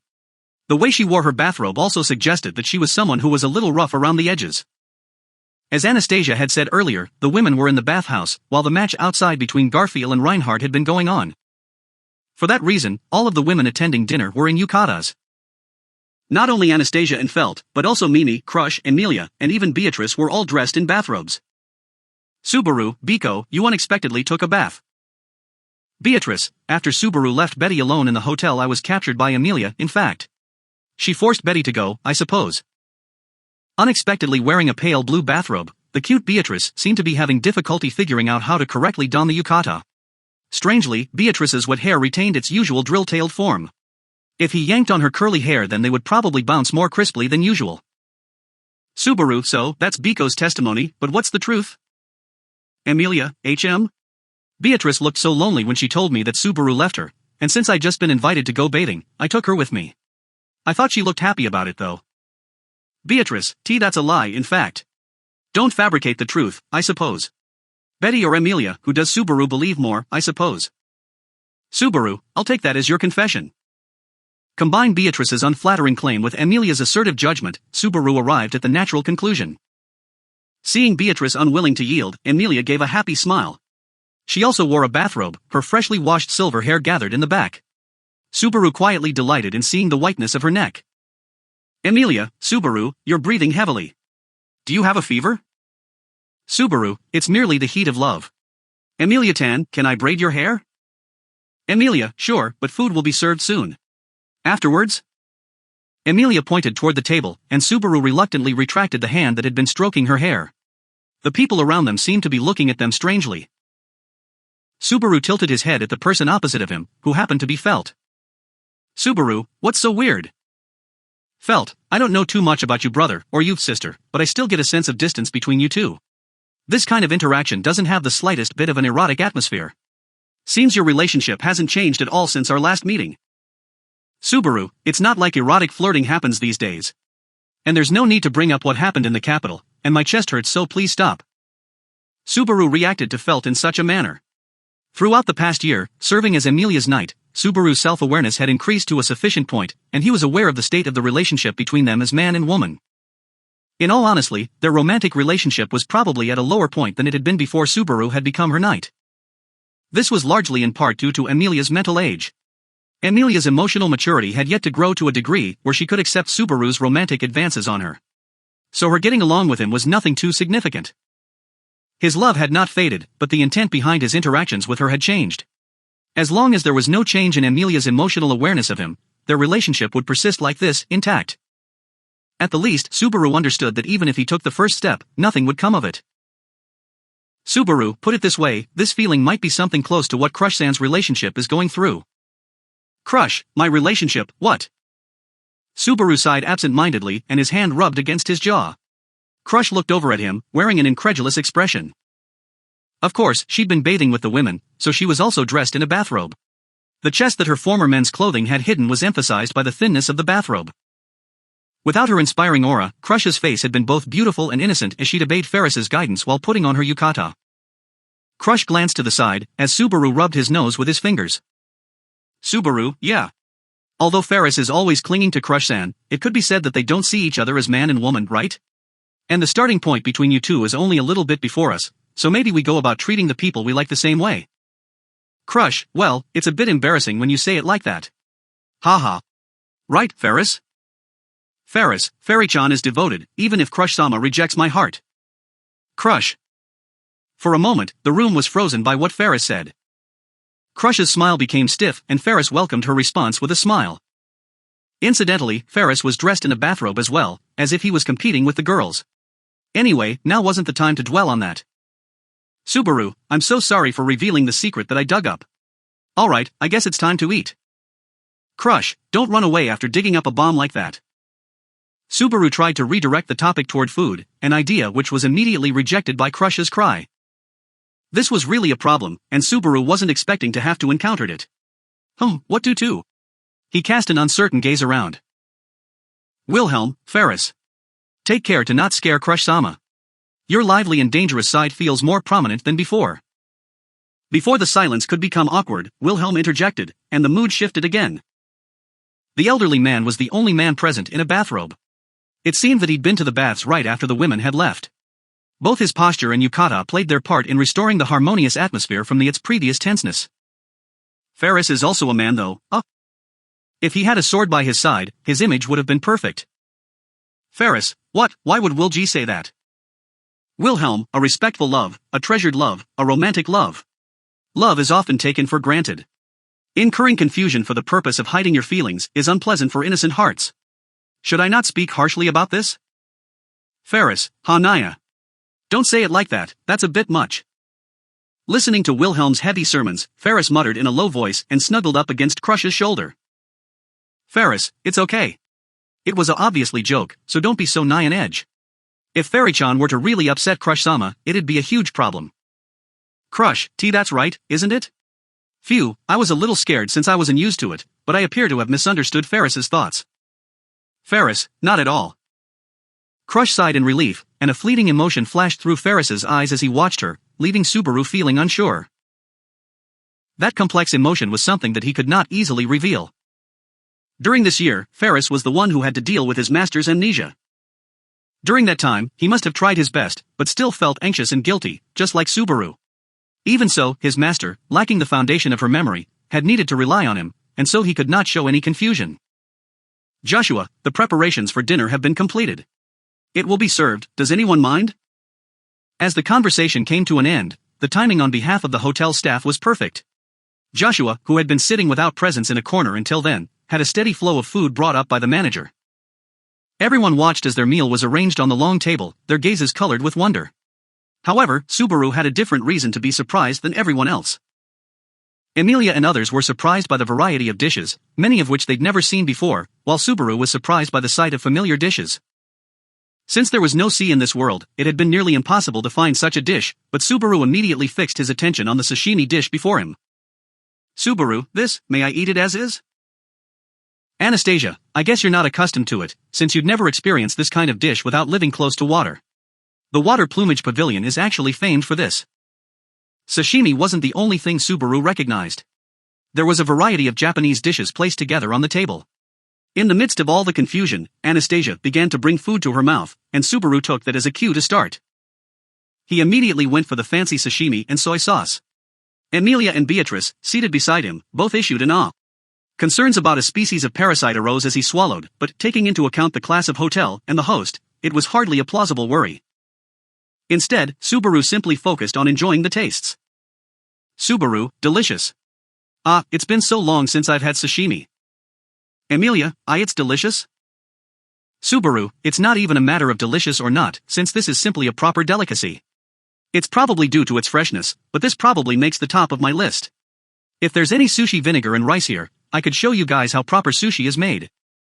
Emilia, sorry. I don't understand what you're saying. But, I'm glad it's good.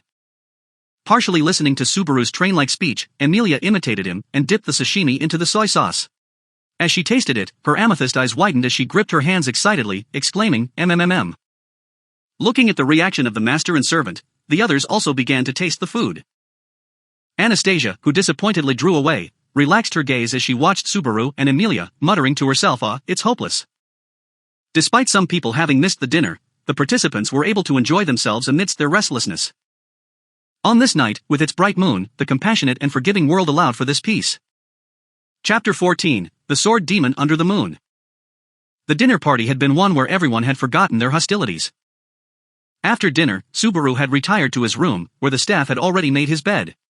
Looking at the two futons, placed side by side, Subaru felt his admiration for the hotel increase. It followed the Japanese custom where towels, blankets, futons, and the like were all arranged when the resident had vacated their room. Although, he'd always thought that such a practice left people feeling rather defenseless. Beatrice, Subaru. It looks like while we weren't here, people succeeded in sneaking into our room, in fact. Subaru, It looks like the futons and towels you messed up were rearranged or replaced. Beatrice, that. Yes, it's definitely a trap to tempt Betty, I suppose. They're hiding under a guise of thoughtfulness, in fact. Subaru, sometimes people just have good intentions. Though, this service isn't free. Beatrice carried herself with an unnecessary alertness and diligence even though she could barely keep her eyes open. Subaru quickly ushered her to bed. Since officially forming their contract, Subaru and Beatrice had slept in the same room. Although Anastasia had offered Beatrice her own room, she would just have left for Subaru's room anyway, so they'd respectfully declined. That wasn't to say that Beatrice was a child who couldn't sleep alone. Rather, Beatrice used their nighttime contact with Subaru to sap the excess mana from his defective gate. Beatrice, so, Betty isn't here because she wants to be near Subaru, in fact. Don't misunderstand, I suppose. Beatrice, who'd originally devised the terms of the contract, had spoken thusly. But where her intent was no longer mattered. Subaru had long since become accustomed to falling asleep to the sound of someone else's breathing. Beatrice, that green stuff was toxic, in fact. It's unforgivable, I suppose. Happy and tired, Beatrice buried herself in the futon and promptly fell asleep thinking of the wasabi that had traumatized her at dinner. Touching Beatrice's frowning forehead, Subaru took in her cute sleeping face until he was satisfied, then climbed to his feet. Subaru, now then. I'm going to take a bath too. Have a good rest. Next to Subaru's futon lay an unused bathrobe. If he hadn't known how to wear it, he could easily just ask a staff member. Of course, Subaru has worn yukatas in his original world, and had no issue figuring out the garment. Subaru, if Ferris and Anastasia aren't there, I could also go decorate one of the women's bathrobes. He of course wanted to seek out Emilia's bathrobe. The other royal election candidates were all lovely maidens, but if Subaru could tailor Emilia's clothing and dress her up then he could ensure she'd never be inferior to them in the slightest. Subaru, well, it can't be helped. I guess I'll be satisfied that I got to do Emilia's 3 braids after dinner. Although she'd let her hair down before bed, they'd launched a 3 braids wave, as they came undone, just as Subaru had planned. Naturally long hair that fell in waves, like Anastasia's, was also beautiful, but Subaru considered Emilia's long silver hair the most eye-catching. Subaru, the 3 braids and 3 braid wave are lovely. Emilia is definitely a shrewd woman. I could never do such a thing with Beatrice. Beatrice's hair inexplicably never left its twin-tailed drills. It was probably because she was an artificial spirit. Changing her hairstyle was possible, but it always reverted to its original form as soon Subaru's hands left her hair. It was so fascinating that he'd played with it a number of times. While looking forward to the next morning, Subaru collected his bathrobe and made for the baths, treading carefully in order to not wake Beatrice. Thinking of the people whom he shared the hotel with, Subaru didn't feel the need to be alert. He rather pitted anyone who would dare to launch any type of scheme. Reinhardt, although I doubt that anything will happen, I will know if anything is amiss. I hope that everyone can spend the night peacefully. Those were Reinhardt's reassuring words as they left the dining room. The sense of safety wasn't just limited to the hotel, it extended to the entire region. Knowing Reinhardt, even feeling safe in the entire city wouldn't be a stretch. So, for now, Subaru could wander the hotel without taking any precautions. Although it was regrettable that the hotel lacked an open-air bath, Subaru was still excited because he found bathing the most enjoyable part of any hotel stay. Subaru came to a stop, his relaxed expression shifting as he looked through a corridor into the courtyard, where Reinhardt and Garfield's battle had taken place. In the evening, its atmosphere was different and rather pleasing. A round moon floated in the dark sky, blanketed by thick clouds, which gave the scene a glamorous charm. A cool wind blew through the garden, where a lone figure stood. Subaru, Wilhelmsen? A sturdy back, and long white hair. At a glance, Subaru could tell that the yukata-clad figure was elderly, and there was only one man he knew who fit the profile. Wilhelm, Subaru Dano, did I surprise you?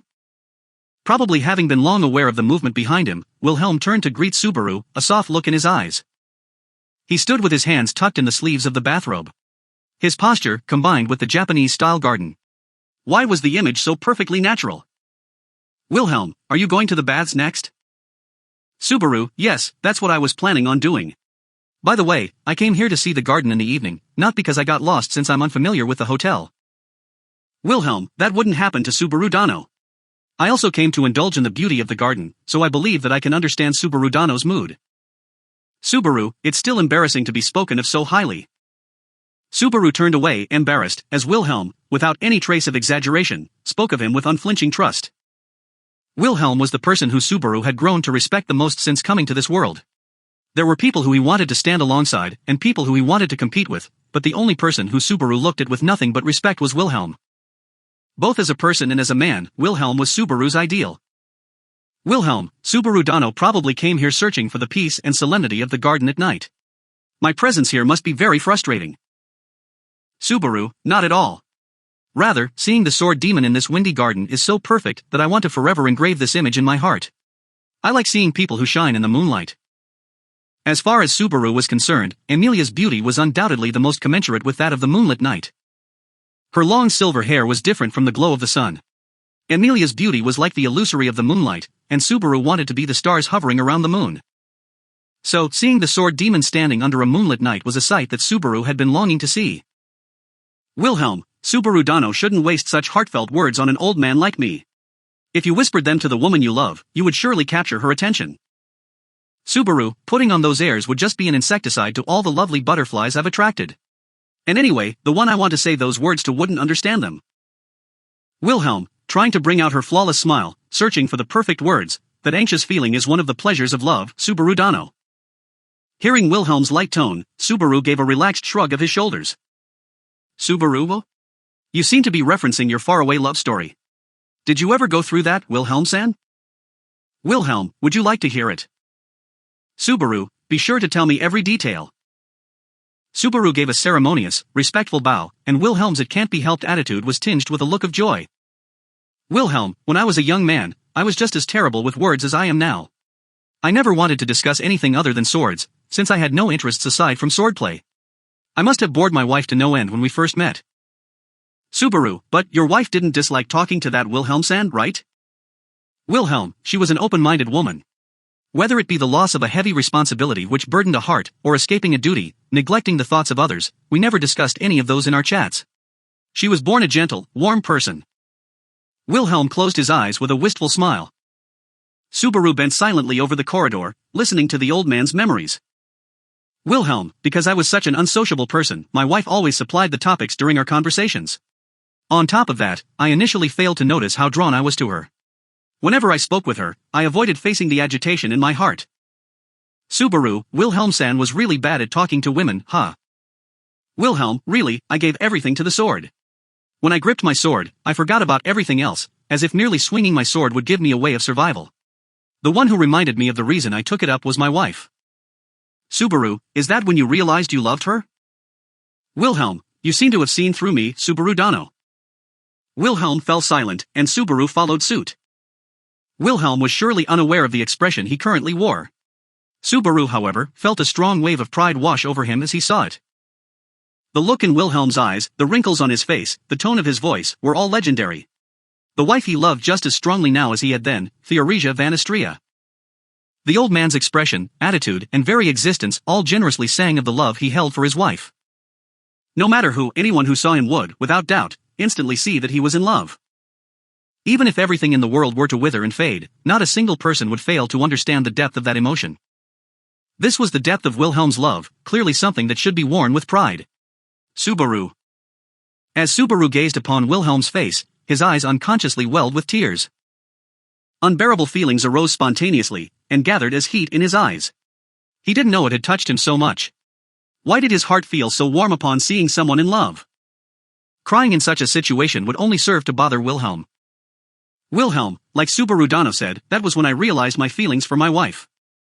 Subaru lowered his face, pretending to scratch his head as he hid his tears.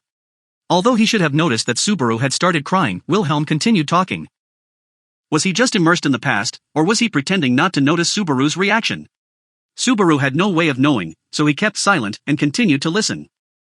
Wilhelm, the sword was everything to me, but it was only one part of who I was. It was my wife who made me realize this obvious truth, and so every time I swing my sword, I'm reminded of her. Subaru, is that true even now? Wilhelm, that is truer now than it ever was. Wilhelm took a moment to formulate a response. Finally, turning his back to the moonlight, Wilhelm turned to face Subaru. The feelings flashing across the old man's face were so complex that Subaru couldn't quite read them all. Pride. Remorse. Hesitation. Enthusiasm. Shame. Courage. But those all stemmed from his love. Wilhelm, I try my best to keep holding my sword, so that I will continue to be reminded of my wife. Even death could not take her from my memory, and when my time comes, I want to die with a sword in hand. I would be with her forever. Subaru. This was Wilhelm's awkward, straightforward way of expressing the love that he couldn't otherwise. Subaru swallowed, repeatedly taking deep breaths to loosen the pressure in his heart and the numbness in his tongue, until he finally judged himself as being able to speak again. Subaru, when I die and whatnot, please don't talk about such things that have no sign whatsoever of happening. Wilhelm-san is definitely surely completely absolutely totally entirely even younger than super young, and so even thinking about your retirement is certainly going to trouble people. Wilhelm, Subaru Dano? Subaru, Crush and Ferris both are very dependent on Wilhelm-san. Crush's memory loss is a very serious issue, and Ferris, who is supporting her, hasn't expressed this, but I'm sure he's completely spent himself. So there'll be a mess if Wilhelm-san doesn't help. And I too. Wilhelm. Subaru, I also have many things I'd like to consult with Wilhelm-san. We're obviously in hostile factions, so maybe that's just naivete, but Subaru truly liked Wilhelm. Wilhelm, who had buried in his heart of hearts his love for his wife, and sought vengeance for her, was someone who Subaru truly respected. Even if that hadn't happened, even if their relationship had remained just a 10-day mentorship, then Subaru would still have deeply respected Wilhelm's strength and fortitude. Hearing the Wilhelm that he respected so much speak of death was terrifying to Subaru. Subaru was far more sensitive to the notion of the people he cared about dying. This was due both to his contract with Roswell, and to Subaru's own views on return by death shifting. There was also a part of him who was always secretly worried about Emilia and Beatrice. Wilhelm, I am the just same as before, truly terrible with words. Upon hearing Subaru's stubborn, desperate words, Wilhelm smiled. The old man directed a warm look at Subaru, whose breaths were still shallow, and spoke. Wilhelm, it was terrible of me to have you worry so much. Despite my earlier words, I'm not always thinking of death. Although it's an inevitable truth, I've struggled through the hardest challenge already. Subaru, Subaru relaxed slightly as he came to a realization.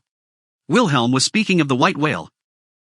Wilhelm had faced no small sacrifice in the battle against his fated enemy. At that time, he was surely aware of the possibility of his death. But in the end, he had prevailed, and... Wilhelm, I think I'm in good condition. I fulfilled my dearest wish and survived, and now I can live free of shame. Subaru, Wilhelm-san. Wilhelm, I did what I needed to do, and I think there is nothing more honorable than that. Then and now, aside from merely swinging my sword, my chest is shaking with the pursuit of a happiness. I have people who I've pledged my support to, and I've visited my wife's grave. I've received so many blessings. Yes, that was it. That was right. Wilhelm would not do anything unreasonable. The old man's steady, calm smile. Subaru, as someone who was young and superficial, had no way of seeing through it. But that smile was by no means a fake or ironic one. Wilhelm was not unreasonable. And even in the unlikely event that this was the case, he wouldn't have spilled a long-held burden to Subaru. However, from the beginning, weren't Subaru's attempts to have Wilhelm reveal his thoughts just arrogance? Wilhelm, Subaru Dano. This is a virtue, but also a weakness. Subaru.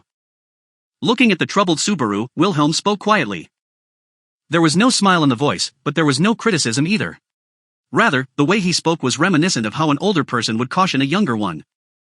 Speaking more frankly, it was the tone a grandfather would take with his grandson. Wilhelm, my wife did this too, the bad habit of neglecting and shoving aside your own feelings as you focusing on those of the people around you. Subaru, bad habit, is it? No, I'm hardly such a good person. I don't want anything like everyone's happiness. I just want the people I'm close to be happy. Wilhelm, the range of the people who you consider close to you is also a problem.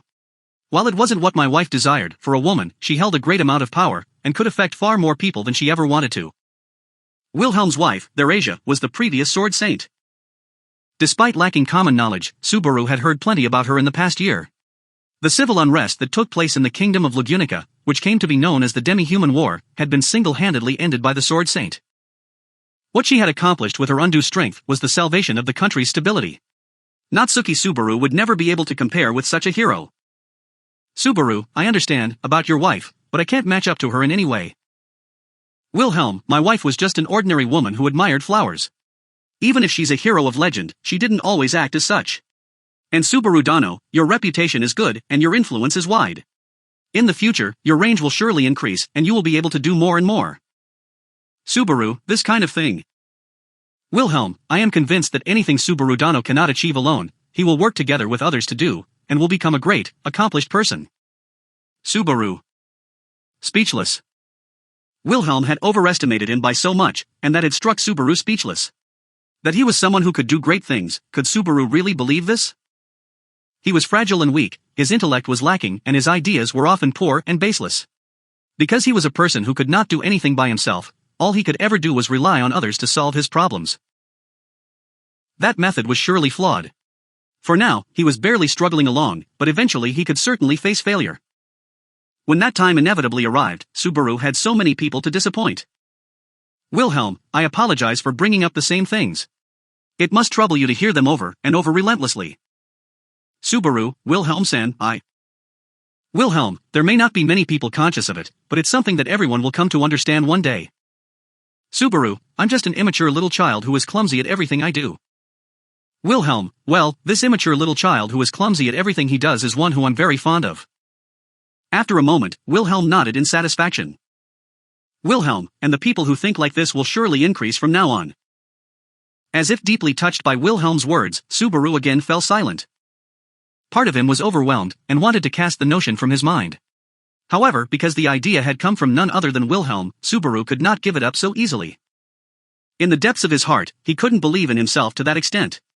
But he also couldn't discard Wilhelm's belief in him. Subaru decided to keep the feelings he'd felt with him, until he'd worked through them. He was very conscious of his own deficits. So any feelings, encouragement, or words he decided to carry with him. And that was how he decided to treat Wilhelm's words. Subaru, who was desperately sorting his feelings out, failed to notice Wilhelm's tender gaze. Wilhelm, I spoke too much and kept you here for a long time, my apologies. Estimating that Subaru was done grappling with himself, Wilhelm spoke up. Accepting it, Subaru judged that tonight's scene would end soon. Subaru, me too, I'm sorry for asking so much, but I really wanted to hear your love story with your wife. Wilhelm, no, it's been a long time since I've had the pleasure of talking about my wife. Lately, both Crush-sama and Felix have been busy. Subaru, in addition to hearing a love story, I've also gotten insight into how another faction operates. Wilhelm, it's a little bit excessively sentimental. Hearing an old man's long ramble is incredibly boring. Wilhelm's blue eyes lit with affection as he smiled lightly. Subaru didn't notice the fleeting emotion and instead focused on what was just happening. Initially, Wilhelm had stood alone in the garden. He'd told Subaru that he'd come to appreciate the garden at night. The best location for enjoying the view of the garden was the corridor where Subaru was currently standing. In fact, standing where Wilhelm was meant that much of the garden's moonlit landscape would be hidden. Of course, Subaru may very well have been overthinking. But if there were something else that would bring Wilhelm to the garden, then it would be Subaru, that's where Reinhardt stood. Wilhelm's location, where he'd been standing all along, was the area that Reinhardt and Garfield had fought in. That patch of gravel was where the handsome red-haired swordsman had stood, the very picture of unflinching immobility. That Wilhelm had felt that sense of disturbance, and had gone to confirm it would have been perfectly natural. However, only Wilhelm knew the reason that he had yet to leave that spot. Subaru, Wilhelm-san. I don't want to nose into another family's affairs, and I've graduated from being the lively character who insists on hearing everything that's happened just to satisfy my own curiosity, but... Wilhelm, feel free to ask. Subaru, do you not get along with Reinhardt? Even though you're obviously family? The grandfather and grandson, and the complex relationships in the Astria family. Even understanding that he may have been undermining the trust that had built up between him and Wilhelm, Subaru still breached the subject. He might have chosen not to do so had he not just spoken with Wilhelm in the garden. He watched Wilhelm's profile, which overlooked his grandson's footsteps. After their exchange, how could he refrain from asking? Wilhelm, while speaking with Subaru Dano, I thought of it. Subaru. Wilhelm, why am I unable to speak these words to my own grandson? Those distressed words came straight from Wilhelm's heart. Wilhelm's face fell flat. He was expressionless, certainly not emotionless. He was suppressing his feelings to hide his lament behind a hard shell. What Wilhelm now possessed was pure regret. Wilhelm, I am a man with a lot of remorse, but there are 3 in particular that I can do nothing about. One of them is the distance between me and my grandson. Subaru, but doesn't Wilhelm-san regret it? Wilhelm, even regretting shouldn't be allowed. The criticisms I spoke to my grandson, to Reinhardt, were so harsh. It's something unforgivable and stupid that can't be fixed anymore. Wilhelm, who was still hiding his feelings under a guise of expressionlessness, seemed to be burning with an emotion, a flame that had consumed Wilhelm for years. It was one of both anger and regret, one that he had always clung to. Wilhelm, I used my crusade against my wife's murderer as an excuse to avoid facing that remorse, and, after successfully crushing the enemy, I recognized that I should begin to search for a way to reconcile. Subaru, but you lack the courage? Wilhelm, I'm honestly so shameful. My grandson certainly resents me now. Thinking of this, I cannot take a step forward. Wilhelm issued a deep sigh of disappointment, seeming to shrink in on himself. Subaru was dumbstruck and, finally inadvertently managed a laugh. Wilhelm, Subaru Dano? Subaru, I'm sorry, I didn't mean to laugh, that was inappropriate. Wilhelm cast a disbelieving look at Subaru. Really, this old man, how many times would he surprise Subaru in one night? Subaru, Wilhelm-san seems to be thinking that he's unqualified to be Reinhardt's grandfather. Wilhelm, well, yes. Compared to my grandson, I came to a standstill after realizing my mistakes. He's too kind to the cowardly person that I am. Subaru, if you put it that way, then I can only see a grandfather who's afraid of being rejected by his grandson. Wilhelm, ha! Wilhelm shook off his gloom and looked Subaru in the face. Subaru waved his hand, still fighting an impulse to laugh. Subaru, I don't fully understand the reasons for the poor relationship between Wilhelm-san and Reinhardt, so I might be misunderstanding. But in the eyes of an outsider, Wilhelm-san wants to reconcile with Reinhardt and looks like he really wants to apologize, so making an apology would be a good idea. Wilhelm, but Reinhardt will not forgive me. Subaru, if he doesn't forgive you at first, keep apologizing until he does. You're not apologizing to be forgiven, you're apologizing to apologize, right? The person making the apology has nothing to worry about, because they're not a bad person. Wilhelm.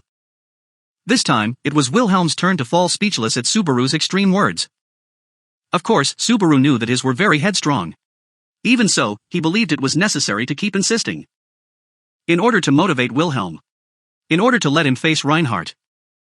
Of course, after being alienated for so many years, a sudden apology would initially be thought of as what's going on with this guy? However, if many apologies were made, then what's going on with this guy would give way to either there's no helping it, then or ugh, this guy's too annoying. Wilhelm, I think things would deteriorate. Subaru, but at least they'll change. Don't you think that any change is better than being stuck in the worst-case scenario your situation seems to be in? It was universally acknowledged that Subaru had made an awful initial impression. Breaking through interpersonal barriers was nothing to Subaru. Subaru, after a few years, if you give him some pocket money, you could immediately soften his attitude toward you.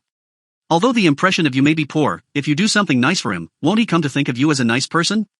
Reinhardt is incredible to deal with, and even I unexpectedly became his friend right away. Wilhelm, but it won't be that simple with Reinhardt. Subaru, Reinhardt said he wanted to hear about the battle with the white whale. Subaru spoke in a humorous tone and, bit by bit, Wilhelm seemed to relax. Subaru told Wilhelm of what Reinhardt had said outside of the tea room. After listening to his story, Wilhelm suddenly opened his blue eyes. Subaru, I don't know if the white whale is related to your poor relationship, but if it is, then Reinhardt's definitely concerned about it. Of course, he's certainly heard of how Wilhelm-san crushed the white whale, and I'm sure he wants to know about how you avenged his grandmother after 10 years. Wilhelm. Subaru, that guy is surely also looking forward to changing your stiff relationship right now. Subaru had no way of knowing Reinhardt's intentions. Subaru had always seen Reinhardt as a man who was ridiculously perfect beyond perfect, and had never associated him with powerlessness or ignorance before. But those were flawed ideas. Reinhardt was also human. He had worries just like anyone else. Even the man Subaru had regarded as superhuman, Wilhelm, was, beneath the surface, an ordinary man and ordinary grandfather, filled with ordinary troubles and shortcomings. It would be no surprise if the same held true for Reinhardt. Subaru's words just now had surprised Wilhelm, who closed his eyes as if he were meditating on them. Time seemed to be flowing by with a still wind. Then, after a moment of silence between the two, Wilhelm reopened his eyes. "Wilhelm, my grandson. Reinhardt would listen to me." "Subaru, annoy him with a hello first and bounce back if he rejects you. That's happened to me with every girl I've met aside from Emilia." "Wilhelm, really?" After hearing Subaru's reply, Wilhelm shook his head. Then, the old man looked up, leaning his head back and fixing his eyes on the moon hanging in the sky. "Wilhelm, Subaru Dano is invincible." The words were spoken with the hint of a smile. End of chapter 11 to 14, an unusual reunion, an unavoidable reunion, an unintentional reunion.